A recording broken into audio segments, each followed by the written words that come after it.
আজিৰ এই স্মৰণীয় দিনটোত মই বিটিচিবাসীক ধন্যবাদ আৰু কৃতজ্ঞতা জনাইছোঁ। 2011 চনত আমি কোকৰাঝাৰত মেডিকেল কলেজ এখন নিৰ্মাণৰ প্ৰথম পৰিকল্পনা কৰিছিলোঁ। পৰিকল্পনা অনুসৰি 2012 চনত এই মেডিকেল কলেজৰ আৰ্হি বা আৰ্কিটেকচাৰেল প্লেন আমি প্ৰস্তুত কৰিবলৈ নিৰ্দেশ দিছিলোঁ। নিবিদা আদি হৈছিলে। বিটিচি অথৰিটিয়ে মাটিও আমাক দিছিলে। কিন্তু 2012 চনৰ পৰা এই কামটো যি ধৰণে আগবাঢ়িব লাগিছিল সেই ধৰণে আগ নাবাঢ়িলে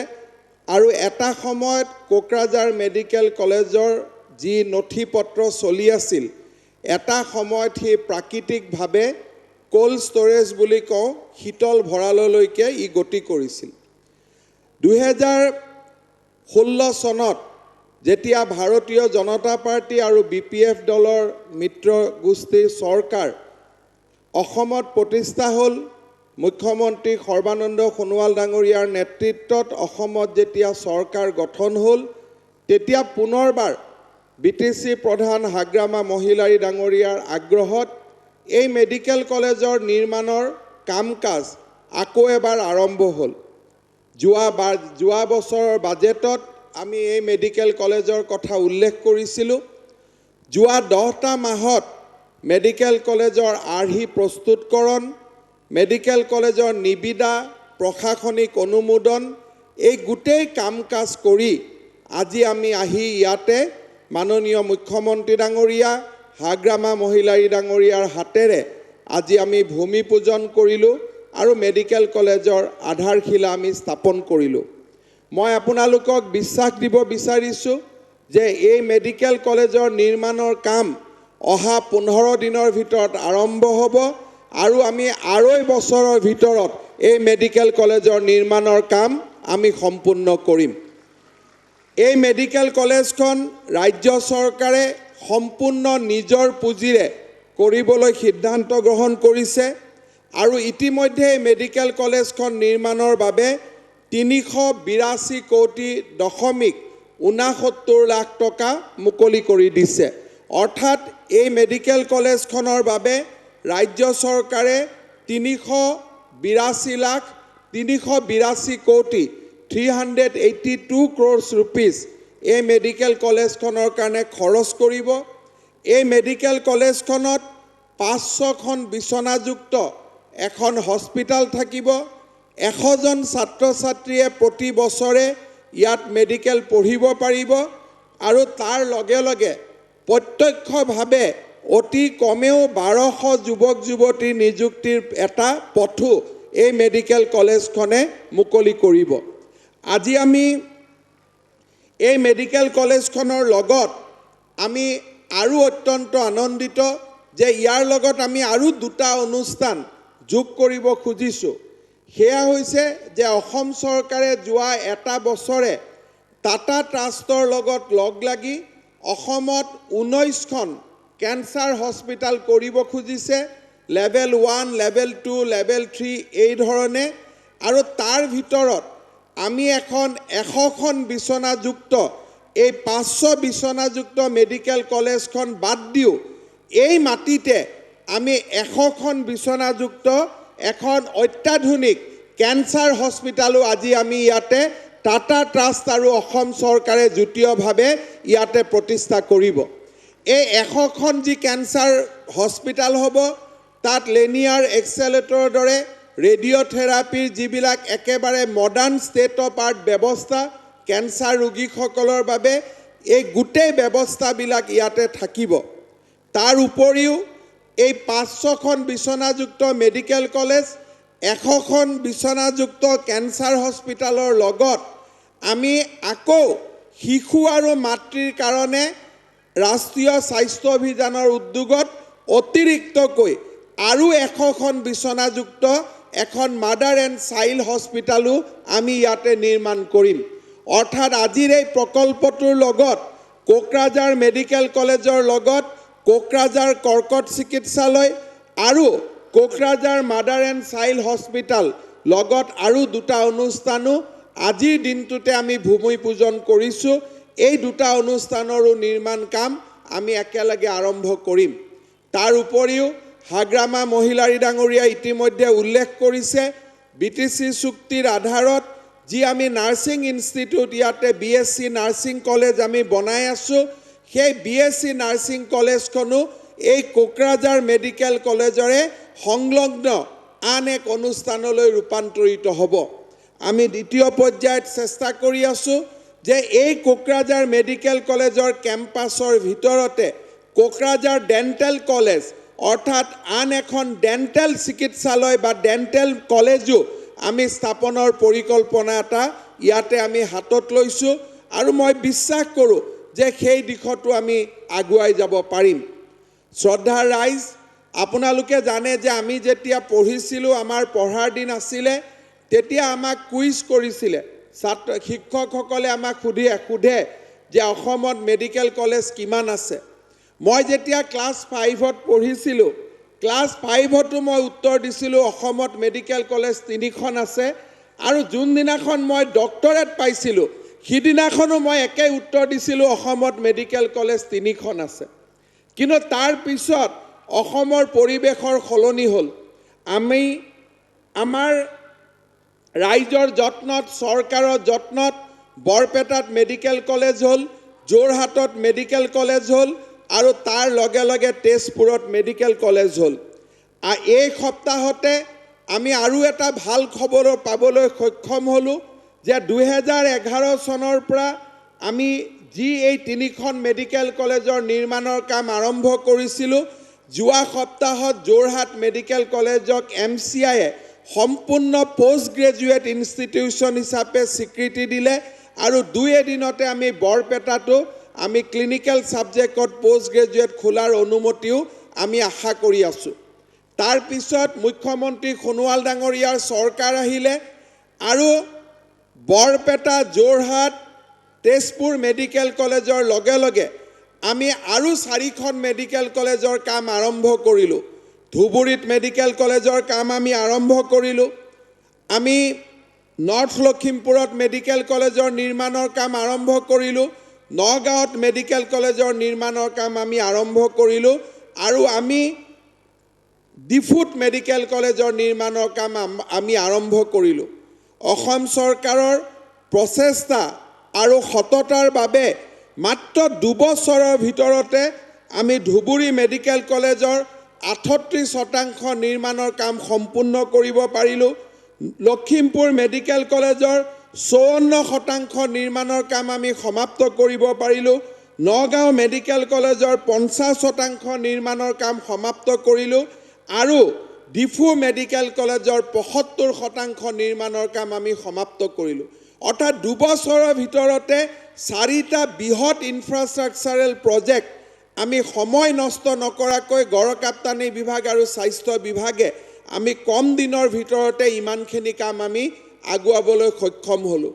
আজি আমি কোকৰাঝাৰত মেডিকেল কলেজ কৰিছোঁ এইখন আমাৰ ৰাজ্যৰ 11তম মেডিকেল কলেজ হ'ব বিটিসিৰ প্ৰথম আৰু ৰাজ্যখনৰ 11তম অহাকালি আমি তিনিচুকীয়াত আৰু এখন মেডিকেল কলেজৰ নিৰ্মাণৰ কাম আৰম্ভ কৰিম আৰু শেষলৈ গৈ আমি নলবাৰী আৰু কৰিমগঞ্জ তাতো আমি 2খন মেডিকেল কলেজৰ কাম এই মাহৰ ভিতৰতে আমি আৰম্ভ কৰিম অৰ্থাৎ 3খন মেডিকেল কলেজে আজি 14খন মেডিকেল কলেজলৈকে আগবাঢ়িছে ভাৰতীয় জনতা পাৰ্টিৰ আৰু বিটিসি এজিপি আমি সকলোৱে লগ লাগি আজি আমি মিত্ৰগোষ্ঠী যি চৰকাৰ চলাইছোঁ এই চৰকাৰখনৰ বলিষ্ঠ নেতৃত্বত আজি এই ধৰণে আমাৰ ৰাজ্যখনে এটা বিকাশৰ নৱতম গতি লাভ কৰিবলৈ সক্ষম হৈছে সংসদ বিশ্বজিৎ দৈমাৰী ডাঙৰীয়া আৰু বিটিসি প্ৰধান হাগ্ৰামা মহিলাৰী ডাঙৰীয়াই ৰাজ্যখনৰ লগতে বিটিসিৰ উন্নয়নৰ বিষয়েও তেওঁলোকে আপোনালোকৰ দৃষ্টি নিক্ষেপ কৰিছে 2003 চনৰ 10 ফেব্ৰুৱাৰীত বিটিসিৰ চুক্তি স্বাক্ষৰিত হৈছিল 2004 চনৰ 10 ফেব্ৰুৱাৰীৰ বিটিসি চুক্তিৰ প্ৰথম বছৰত ইয়াতে মোৰ আহাৰ সৌভাগ্য হৈছিল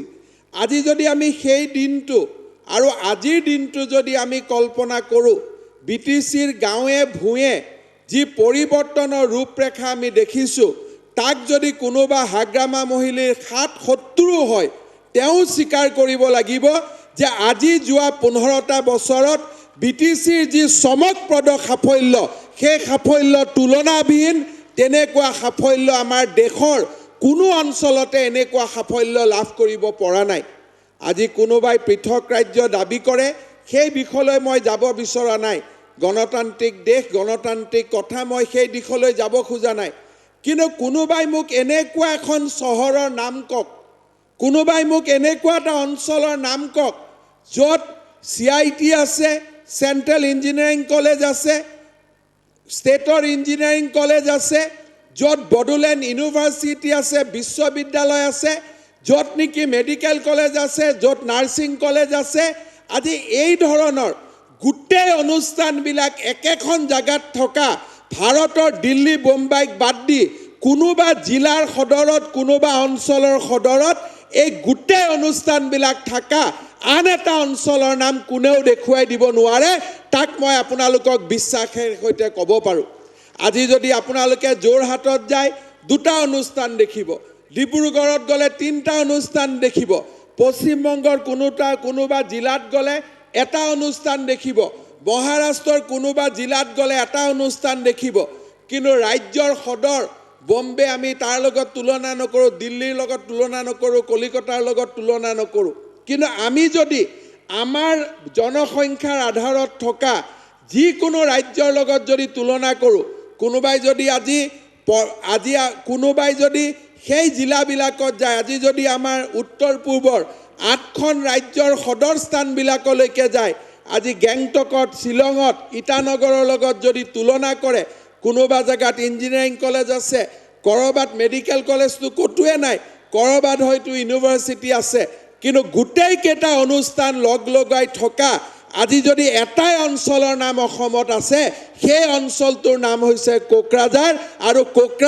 আৰু কেৱল কোকৰাঝাৰ তাৰ বাদে আৰু দ্বিতীয় অঞ্চল এটা নাই আজি এই কামখিনি কিয় হৈছে এই কামখিনি হৈছে হাগ্ৰামা মহিলাৰী ডাঙৰীয়া আৰু BPF দলৰ এই BTC অঞ্চলৰ প্ৰতি থকা ঐকান্তিক প্ৰচেষ্টা আৰু উন্নয়নৰ বাবে থকা তেওঁলোকৰ এটা স্পষ্ট যিটো আদৰ্শ তাৰ বাবে আজি এই ধৰণৰ অভূতপূৰ্ব পৰিৱৰ্তন আজি BTC অঞ্চলত সম্ভৱ হৈছে আপোনালোকৰ মনত আছে এই বছৰ যেতিয়া লোকসভা নিৰ্বাচনৰ আগতে আমাৰ মাননীয় BTC প্ৰধান হাগ্ৰামা মহিলাৰী ডাঙৰীয়াই নৰেন্দ্ৰ মোদী ডাঙৰীয়াক কোকৰাঝাৰত আমন্ত্ৰণ কৰিছিল তেখেতে সেইদিনাখন আগ্ৰহ প্ৰকাশ কৰিছিল যে আমাৰ BTC একৰ্ডৰ বাবে যি 500 কোটি টকা দিছিলে সেয়া সমাপ্ত হৈছে আমাক নতুনকৈ আৰু 1000 কোটি টকা দিব লাগে তেখেতে সেই মিটিঙতে কৈছিল যে আমাৰ ৰূপসীৰ বিমানবন্দৰখন আগবাঢ়িব লাগে সেই মিটিঙতে তেখেতে কৈছিলে যে আমাৰ বড়ো আৰু কাৰ্বিসকলৰ যি পাৰ্বত্য অঞ্চলত অনুসূচিত জাতি জনজাতিৰ সমস্যা আছে সেই সমস্যাৰ সমাধান হ'ব লাগে অসমত চৰকাৰ প্ৰতিষ্ঠা হ'ল চৰকাৰ প্ৰতিষ্ঠা হোৱাৰ পিছতেই প্ৰধানমন্ত্ৰী ডাঙৰীয়াই আমাক অইল ৰয়েলটিৰ টকা মুকলি কৰি দিলে আৰু যেতিয়া আমাক অইল ৰয়েলটিৰ টকা মুকলি কৰি দিলে তাৰ লগে লগে প্ৰধানমন্ত্ৰী ডাঙৰীয়াই আমাক ক'লে যে এই টকাৰ পৰা কিন্তু তোমালোকে 1000 কোটি টকা BTC অঞ্চলত দিব লাগিব অৰ্থাৎ আজি আপোনালোকে চিন্তা কৰক যেতিয়া 1000 কোটি টকা প্ৰধানমন্ত্ৰীয়ে ইয়াত ঘোষণা কৰিছিল বহুত মানুহে বিশ্বাস কৰা নাছিল ভাবিছিল ইলেকশ্যনৰ আগতে এইবিলাক কৰা ঘোষণা ইতিমধ্যে প্ৰথম বছৰত 200 কোটি টকা এই বছৰত আমি 300 কোটি টকা আমি BTCক মুকলি কৰি দিছোঁ আৰু মই যোৱা কেইদিনমান আগতে ইয়াত যেতিয়া ভ্ৰমণত আহিছিলোঁ তেতিয়া মই BTC প্ৰধান হাগ্ৰামা মহিলাৰী ডাঙৰীয়াক প্ৰতিশ্ৰুতি দিছিলোঁ যে অৱশিষ্ট যি 500 কোটি টকা থাকি গ'ল এইবাৰৰ যি আমাৰ 6 ফেব্ৰুৱাৰীৰ বাজেট আছে তাতে আমি একেবাৰে আমি 500 কোটি টকা মুকলি কৰি দিম যাতে যিবিলাক ইনফ্ৰাষ্ট্ৰাকচাৰাল প্ৰজেক্ট হাতত লৈছিল সেইবিলাক যাতে আমি সম্পূৰ্ণ কৰিব পাৰোঁ আপোনালোকৰ মনত আছে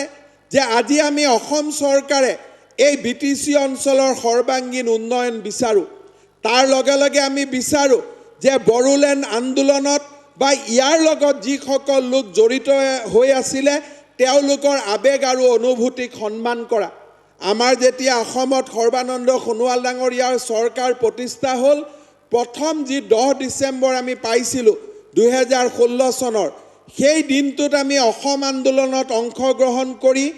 আত্মত্যাগ কৰি মৃত্যুক সাৱটি লোৱা বীৰ শ্বহীদসকলৰ পৰিয়াললৈ আমি 5 লাখ টকা এটা আমাৰ শ্ৰদ্ধাৰ চিনস্বৰূপে আমি মুকলি কৰি দিছিলোঁ এইবাৰ আমি সিদ্ধান্ত লৈছোঁ যে আমাৰ বাজেটত উল্লেখ কৰা অনুসৰি হাগ্ৰামা মহিলাৰী ডাঙৰীয়াৰ আগ্ৰহ আৰু অনুৰোধত এইবাৰ যেতিয়া আমি বিটিচি চুক্তিৰ 10 ফেব্ৰুৱাৰী তাৰিখে আমি অনুষ্ঠান কৰিম সেই অনুষ্ঠানৰ দিনাখনেই আজি সুদীৰ্ঘকাল বড়োসকলৰ আত্ম অধিকাৰৰ কাৰণে যিসকল শ্বহীদে আত্মবলিদান দিলে তেওঁলোকৰ প্ৰত্যেকটো পৰিয়াললৈ আমি 5 লাখ টকা সন্মান হিচাপে আমি ৰাজ্য চৰকাৰৰ পৰা মুকলি কৰি দিম বিটিচি আগত তেওঁলোকক যি পাৰে সহায় কৰিছে আৰু কৰা উচিত কৰা আমাৰ দায়িত্ব কৰা কৰ্তব্য কিন্তু ৰাজ্য চৰকাৰে আগবাঢ়ি আহি বিটিচি বিপিএফ আৰু বিজেপিৰ ৰাজ্য চৰকাৰখনে এইবাৰ আগবাঢ়ি আহি আমি বড়ো আন্দোলনত শ্বহীদ হোৱা সুদীৰ্ঘকাল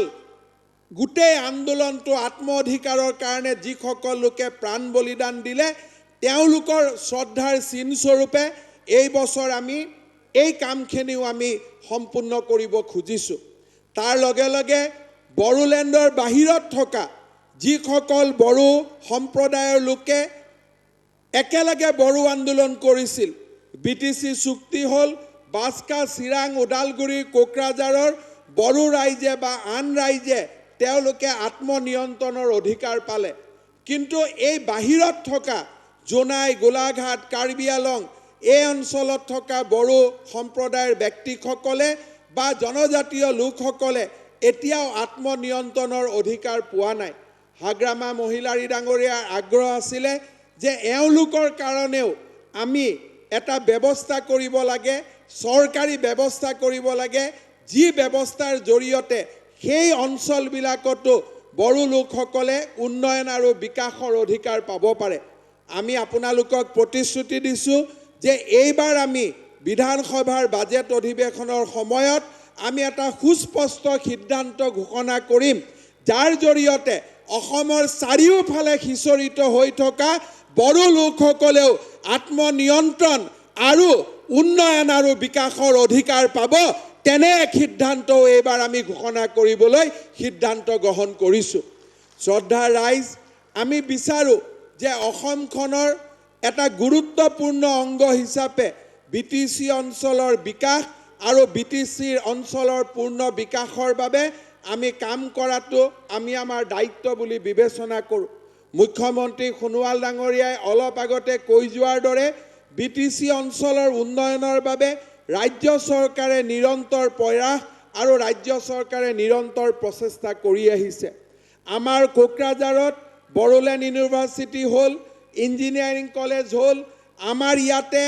কোকৰাঝাৰ গভৰ্ণমেণ্ট কলেজ হ'ল আমাৰ ইয়াতে CITয়ে ডিম ইউনিভাৰ্চিটিৰ মৰ্যাদা পালে বিনেশ্বৰ ব্ৰহ্ম ইঞ্জিনিয়াৰিং কলেজৰো আজি বিভিন্ন ধৰণে ইনফ্ৰাষ্ট্ৰাকচাৰ ডেভেলপমেণ্টৰ কাম চলি আছে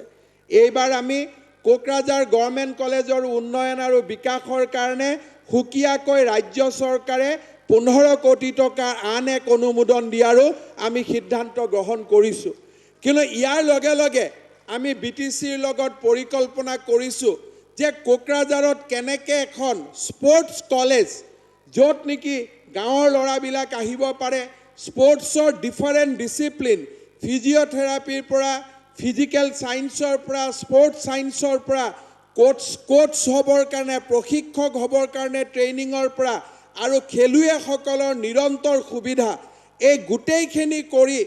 এখন পূৰ্ণ পৰ্যায়ৰ স্পৰ্টছ কলেজ নিৰ্মাণ এইটো এটা আমি এজেণ্ডা হিচাপে ঠিক কৰিছোঁ যে অনাগত কেইটামান বছৰৰ ভিতৰত আমাৰ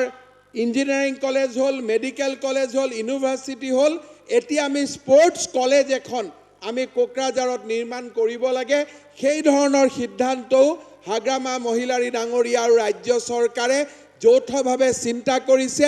আৰু এই ধৰণৰ যদি স্পৰ্টছ কলেজ এখন আমি নিৰ্মাণ কৰিব পাৰোঁ সেয়া ৰাজ্যখনৰ ভিতৰতে প্ৰথম স্পৰ্টছ কলেজ হ'ব তেনেকুৱা এটা কামো আমি কৰাৰ বাবে আমি সিদ্ধান্ত গ্ৰহণ কৰিছোঁ শ্ৰদ্ধাৰ ৰাইজ আমাক উন্নয়নৰ বাবে এটা শান্তিৰ পৰিৱেশ লাগে উন্নয়ন আৰু বিকাশৰ বাবে আন্দোলন বৰ্জিত এটা পৰিৱেশ লাগে আজি আমাৰ ৰাজ্যখনত একাংশ মানুহে বিশ্বাস কৰে যে আন্দোলনৰ জৰিয়তে সকলো সম্ভৱ তেওঁলোকে কয় যে আন্দোলনৰ জৰিয়তে আমি ৰিফাইনাৰী পাইছোঁ তেওঁলোকে কয় আন্দোলনৰ জৰিয়তে আমি দলং পাইছোঁ কিন্তু আমি তেওঁলোকক ক'ব খোজো যে আপোনালোকে আন্দোলনৰ জৰিয়তে দুখন ব্ৰহ্মপুত্ৰৰ ওপৰত দলং পাইছে কিন্তু আন্দোলন নোহোৱাকৈ ৰাজ্য চৰকাৰে আজি 5খন ব্ৰহ্মপুত্ৰৰ ওপৰত দলঙৰ কাম আৰম্ভ কৰিছে আন্দোলন কৰি আপোনালোকে 3খন মেডিকেল কলেজ পাব পাৰে কিন্তু আন্দোলন নকৰাকৈ আজি ৰাজ্য চৰকাৰে 11খন নতুন মেডিকেল কলেজৰ কাম আগবঢ়াই নিব পাৰিছে আজি আন্দোলন নকৰাকৈ অসমত লাখ লাখ টেট শিক্ষকৰ নিযুক্তি হ'ব পাৰে আন্দোলন নকৰাকৈ আজি আমাৰ ৰাজ্যখনত এখনৰ পিছত এখন বিশ্ববিদ্যালয় স্থাপন হ'ব পাৰে মই বিশ্বাস কৰোঁ যে শান্তিয়ে প্ৰগতি আনে শান্তিয়ে বিকাশ আনে আন্দোলনে বিজুলীৰ ঢেৰেকনি নামাই আনিব পাৰে কিন্তু আন্দোলনে সূৰ্যৰ পোহৰ আনিব নোৱাৰে আৰু সূৰ্যৰ পোহৰ যদি কোনোবাই আনিব পাৰে সেয়া হৈছে সুদক্ষ চৰকাৰ পৰিচালনা বিকাশ আৰু শান্তিৰ প্ৰতি থকা একাগ্ৰতা আজি আমি এই বিটিসি অঞ্চলত আজি যোৱা 3 দিন আগতে মই ফাইলত সহি কৰিছোঁ আজি আমাৰ কোকৰাঝাৰত ইঞ্জিনিয়াৰিং কলেজ হৈ গ'ল এখন ইঞ্জিনিয়াৰিং কলেজ 4খন জিলাৰ বাবে কোনো আন্দোলন নাই কিন্তু এতিয়া আকৌ ওদালগুৰিত ইঞ্জিনিয়াৰিং কলেজৰ নিৰ্মাণৰ কাম আৰম্ভ হ'ব কোনো আন্দোলন নাই কোনো বিচৰা নাই কিন্তু বিকাশৰ যি স্বপ্ন আপোনালোকৰ চকুত আছে আপোনালোকৰ বুকুত আছে সেই স্বপ্ন সেই চকুৰ ভাষা বুকুৰ ভাষা যেতিয়া ৰাজনীতি কৰা ব্যক্তিসকলে অনুভৱ কৰে তেতিয়া তাৰ পৰাই বিকাশৰ যাত্ৰা আৰম্ভ হয় আজি বিটিসিৰ দায়িত্ব লোৱাৰ পিছত হাগ্ৰামা মহিলাৰী ডাঙৰীয়াই আপোনালোকৰ মনৰ মাজত থকা বিকাশৰ স্বপ্ন তেওঁ অনুভৱ কৰিব পৰা কাৰণে আজি এটাৰ পিছত এটাকৈ এই অনুষ্ঠানবিলাক আগবাঢ়িছে আজি বিএড কলেজৰ পৰা আজি আমাৰ জিলা চিকিৎসালয়ৰ পৰা জিলা সদৰৰ পৰা আজি এই ধৰণৰ ইনফ্ৰাষ্ট্ৰাকচাৰবিলাক বিটিসি এৰিয়াত আজি গঢ় লৈ উঠিছে আজি ৰাস্তা ঘাট নিৰ্মাণৰ ক্ষেত্ৰত এক যুগমীয়া পৰিৱৰ্তন হৈছে এইবাৰো আমি সিদ্ধান্ত লৈছোঁ যে অসম মালাৰ অধীনত আমি আই নদীৰ ওপৰত আৰু এখন দলং আৰু প্ৰায় 3টা বৃহৎ ৰাস্তাৰ পৰিকল্পনাও আমি হাতত লৈছোঁ যে যি ধৰণে অসম মালাৰ অধীনত আমি বিটিসিৰ 3খন জিলাৰ বাবে কোকৰাঝাৰ চিৰাং বাস্কা আৰু ওদালগুৰিৰ বাবে আমি অসম মালাৰ অধীনত 4টা বৃহৎ ৰাস্তাৰ লগত জড়িত আমি প্ৰকল্প হাতত ল'ব খুজিছোঁ কোনো দাবী নাই কোনো আন্দোলন কৰা নাই কিন্তু আমি আপোনালোকৰ বুকুৰ ভাষা বুজো যে নহয় উন্নয়ন লাগে বিকাশ লাগে আৰু বিকাশ লাগে পূৰ্ণ বিকাশ লাগে কিন্তু যিসকলে হয়তো আন্দোলনৰ কথা কয় বা য'ত নেকি অশান্তিৰ কথা কয় তেওঁলোকে সেই বিকাশৰ ভাষা বুজি পাব নোৱাৰে মই এটা কথা স্পষ্ট যে আজি অসমখন যদি অশান্ত নোহোৱাকৈ আমি শান্তিৰ পৰিৱেশৰ মাজত অসমখন ৰাখিব পাৰোঁ আমি বহু দূৰ আগুৱাই যাব পাৰোঁ কিন্তু আজি আমাৰ অসমত একাংশ ব্যক্তি আছে যিসকলে ভাবে যে সকলো প্ৰশ্নৰ উত্তৰ আন্দোলন কিন্তু আজি কোকৰাঝাৰ মেডিকেল কলেজে প্ৰমাণ কৰিছে যে আন্দোলন উত্তৰ নহয় বড়োলেণ্ড বিশ্ববিদ্যালয়ে প্ৰমাণ কৰিছে যে আন্দোলন উত্তৰ নহয় আৰু আজি অসমৰ চাৰিওফালে নিৰ্মাণ হোৱা এই ধৰণৰ বৃহৎ প্ৰকল্পসমূহে আজি এই প্ৰশ্নৰ উত্তৰ দিছে যে আন্দোলন সকলো প্ৰশ্নৰ উত্তৰ নহয় শ্ৰদ্ধাৰ ৰাইজ আজি আমাৰ বিটিসিতে নহয় গোটেই ৰাজ্যখনক এই ধৰণৰ আন্দোলনৰ পৰিৱেশেৰে এটা বিনষ্ট কৰি ৰখাৰ ষড়যন্ত্ৰ আমাৰ ৰাজ্যখনত সদায় চলিছে আজি কেন্দ্ৰীয় চৰকাৰে নাগৰিকত্ব সংশোধনৰ বিলৰ কথা কৈছে এই বিলত কতো লিখা নাই যে নতুনকৈ কৰবাৰ পৰা বাংলাদেশী মানুহ আহিব কতো এটা শব্দও নাই কিন্তু আন্দোলন কৰা মানুহসকলে ৰাতিয়ে দিনে টিভিত কৈ আছে যে বিলখন হলে বিদেশী আহিব মই ইংৰাজী যিখিনি ভাষা বুজি পাওঁ যিখিনি দেখা পাওঁ মই 3বাৰ 4বাৰ পঢ়িছোঁ কতোতো সেই লাইনটো দেখা নাই এতিয়া এই ধৰণৰ কথা নথকা কথাও লিখি মেলি বিটিসিতে হওক বিটিসিৰ বাহিৰতে হওক বিভিন্ন জাগাত হওক আমাৰ ৰাজ্যখনক এছাম লোকে অশান্ত কৰি ৰাখিব খোজে কিন্তু আমি কৈছোঁ তেনেকৈ নহয় আমাক বগীবিলৰ ওপৰত দলং লাগে ধলাশদিয়াৰ ওপৰত দলং লাগে গুৱাহাটী উত্তৰ গুৱাহাটীৰ ওপৰত দলং লাগে আমাক আই নদীৰ ওপৰত দলং লাগে মানাক বেকীৰ ওপৰত আমাক দলং লাগে নিবনুৱাসকলৰ কৰ্মসংস্থাপনৰ বাবে আমাৰ ইয়াত টেকনিক্যাল ইনষ্টিটিউট হ'ব লাগে নাৰ্ছিং স্কুল হ'ব লাগে আজি আমাৰ ইয়াত ডেণ্টেল কলেজ হ'ব লাগে আজি আমাৰ স্কিল ডেভেলপমেণ্টৰ কাম হ'ব লাগে ৰাজ্যখনত বিকাশৰ এক কৰ্মযজ্ঞ আৰম্ভ হ'ব লাগে যাতে ৰাজ্যখনৰ নিবনুৱা সমস্যাৰ পৰা বিকাশলৈকে এই ৰাস্তাবিলাকলৈকে আমি আগুৱাই যাব পাৰোঁ আজি বিটিচি এক আদৰ্শত পৰিণত হৈছে এই যে বিকাশৰ কাম কাজৰ কাৰণে ওদালগুৰি কোকৰাঝাৰ বাস্কা চিৰাঙত আজি যি ধৰণে বিকাশৰ ৰাজনীতি আৰম্ভ হৈছে পলিটিক্স অফ ডেভেলপমেণ্ট এই ব্যৱস্থাটোৱে আজি বিটিচিক আগুৱাই লৈ গৈছে যেতিয়া হাগ্ৰামা মহিলাৰী ডাঙৰীয়াই কয় যে MLA ইলেকশ্যন আহিব মই বিটিচিৰ কাৰণে আৰু কিবা এটা ডাঙৰ আনি দিম তাক আমি বেয়া নাপাওঁ কিয় বেয়া নাপাওঁ এইটোক কয় পলিটিক্স অফ ডেভেলপমেণ্ট বিকাশৰ ৰাজনীতি আমি যদি কোনোবাই ক'লেহেঁতেন নহয় এছেম্বলি ইলেকশ্যন আহিব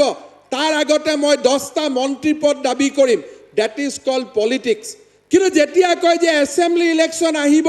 আৰু তাৰ আগত মই বিটিচিলৈ আৰু উন্নয়ন আনিম that's called politics of development এটা হ'ল ৰাজনীতি আৰু এটা হ'ল বিকাশৰ ৰাজনীতি আজি ৰাজ্যখনক প্ৰয়োজন হৈছে বিকাশৰ ৰাজনীতি হাগ্ৰামা মহিলাৰী ডাঙৰীয়াই ৰাস্তা দেখুৱাইছে যে কেনেকৈ সন্ত্ৰাসবাদৰ পৰা হিংসাৰ আন্দোলনৰ পৰা অহিংসাৰ আন্দোলনৰ পৰা ৰাজ্য পৰিচালনাৰ পৰা কেনেকৈ বিৱৰ্তনৰ মাজেৰে পলিটিক্স অফ ডেভেলপমেণ্ট কৰিব পাৰি কেনেকৈ বিকাশৰ ৰাজনীতি কৰিব পাৰি কেনেকৈ অশান্তিৰ অঞ্চল এটাক শান্তিৰ দ্বীপলৈ পৰিৱৰ্তন কৰিব পাৰি কেনেকৈ শান্তিৰ দ্বীপৰ পৰা সেই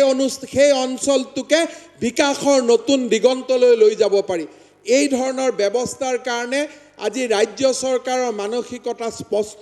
যেতিয়া বিটিচি অঞ্চলত কিবা এটা অনুষ্ঠান বিচৰা যায় বিটিচিৰ উন্নয়নৰ কাৰণে পুঁজি বিচৰা যায় তাত ৰাজ্য চৰকাৰে সদায় মুকলি মন লৈ থাকে কাৰণ হাগ্ৰামা মহিলাৰী ডাঙৰীয়াই ৰাজনীতি কৰিব খোজা নাই তেওঁ বিকাশৰ ৰাজনীতি কৰিব খুজিছে আৰু য'ত বিকাশৰ ৰাজনীতি তাতেই নৰেন্দ্ৰ মোদী য'ত বিকাশৰ ৰাজনীতি তাতে সৰ্বানন্দ সোণোৱাল য'ত বিকাশৰ ৰাজনীতি তাতেই বিজেপি তাতেই BPF আমি একেলগে মিলি সেই বিকাশৰ ৰাজনীতি আমি কৰিব বিচাৰোঁ শ্ৰদ্ধাৰ ৰাইজ ব্যক্তিগতভাৱে আজি এই কোকৰাঝাৰত গঢ় লৈ হোৱা এই অনুষ্ঠানবিলাকৰ লগত ক'বাত নহয় ক'বাত মই জড়িত থকাৰ সৌভাগ্য মোৰ হৈ আহিছে কোকৰাঝাৰত BTC একৰ্ডৰ পৰা তাৰ ৰূপায়ণৰ পৰা বড়োলেণ্ড বিশ্ববিদ্যালয়ৰ পৰা আজি এই বিকাশৰ যি কৰ্মযজ্ঞ হাগ্ৰামা মহিলাৰী ডাঙৰীয়াৰ নেতৃত্বত আৰম্ভ হৈছিল সেই গোটেই অনুষ্ঠানবিলাকৰ লগত কৰবাত নহয় কৰবাত পিছফালৰ পৰা থিয় হৈ থকাৰ মোৰ সৌভাগ্য হৈছিল আজিৰ এই পুনৰ এটা কোকৰাঝাৰৰ বিকাশে BTCৰ বিকাশে আজি যেতিয়া আৰু এটা নতুন দিগন্ত স্পৰ্শ কৰিলে কোকৰাঝাৰত মেডিকেল কলেজ হ'ল কেন্সাৰ হস্পিটাল হ'ল নাৰ্ছিং ইনষ্টিটিউট হ'ল আমাৰ মাদাৰ এণ্ড চাইল্ড হস্পিটাল হ'ল আজিও এই সুন্দৰ অনুষ্ঠানটো থিয় হৈ থাকিব পৰা মোৰ ৰাজনৈতিক জীৱনৰ মই ব্যক্তিগত সৌভাগ্য বুলি ভাবোঁ এটা মানুহৰ জীৱনৰ প্ৰাপ্তিৰ আনন্দ থাকে আজি কোকৰাঝাৰত যি এই এটাৰ পিছত এটাকৈ কৰ্মযজ্ঞ আৰম্ভ হৈছে সেই গোটেইবোৰ কৰ্মযজ্ঞৰ লগত কৰবাত নহয় কৰবাত মই থিয় হৈ থকাৰ সৌভাগ্য হৈছিল আৰু মই ভাবোঁ যে মোৰ ৰাজনৈতিক জীৱনৰ এয়া এক প্ৰাপ্তিৰ আনন্দ এয়া এক সৌভাগ্য বুলি মই অনুভৱ কৰোঁ আজিৰ এই দিনটোত BTCবাসী ৰাইজক মই পুনৰ এবাৰ অভিনন্দন জনাইছোঁ মই পুনৰ এবাৰ ৰাজ্য চৰকাৰৰ হৈ প্ৰতিশ্ৰুতি দিছোঁ যে BTCৰ গাঁৱে ভূঞে বিকাশৰ বন্তি জ্বলাই তোলাৰ দায়িত্ব যি ধৰণে হাগ্ৰামা মহিলাৰী ডাঙৰীয়াই হাতত লৈছে তাক সহযোগ কৰা আমি আমাৰ দায়িত্ব বুলি নাভাবোঁ আমি আমাৰ সৌভাগ্য বুলি ভাবোঁ আৰু সেই সৌভাগ্যখিনি আমাক কৰিবৰ সুযোগ দিয়াৰ বাবে আমি BTCবাসীৰ ওচৰত কৃতজ্ঞ মই BPF দলৰ এই গোটেই কৰ্মযজ্ঞৰ লগত জড়িত আমাৰ মন্ত্ৰীসভাৰ সতীৰ্থ চন্দন ব্ৰহ্ম প্ৰমীলা ৰাণী ব্ৰহ্ম বাইদেউ আমাৰ বিধানসভাত আমাৰ লগত থকা সতীৰ্থ বিধায়কসকল যিসকলে সদায় বিধানসভাত এই কোকৰাঝাৰ মেডিকেল কলেজ বড়ো আন্দোলনৰ শ্বহীদসকলৰ বিষয়ে প্ৰশ্ন সুধি আহিছিলে তেওঁলোকৰ সহযোগিতাৰ বাবেও কৃতজ্ঞ পুনৰ এবাৰ আপোনালোকক আজিৰ এই স্মৰণীয় মুহূৰ্তত মই পুনৰ এবাৰ ধন্যবাদ অভিনন্দন জনাইছোঁ আৰু অসমৰ স্বাস্থ্য মন্ত্ৰী হিচাপে মই প্ৰতিশ্ৰুতি দিছোঁ যে আজিৰ পৰা আপোনালোকে দিন গন্তি কৰিব আৰু এই বছৰৰ পৰা 3 বছৰৰ ভিতৰত কোকৰাঝাৰ মেডিকেল কলেজ আৰম্ভ কৰাৰ দায়িত্ব আমাৰ সেই দায়িত্ব আমি গ্ৰহণ কৰিছোঁ আৰু সেই দায়িত্ব আমি পালন কৰিম সেই প্ৰতিশ্ৰুতি আমি আপোনালোকক দিছোঁ আজিৰ এই অনুষ্ঠানত 2012 চনত হেৰাই যোৱা ফাইল পুনৰ উভতাই আনি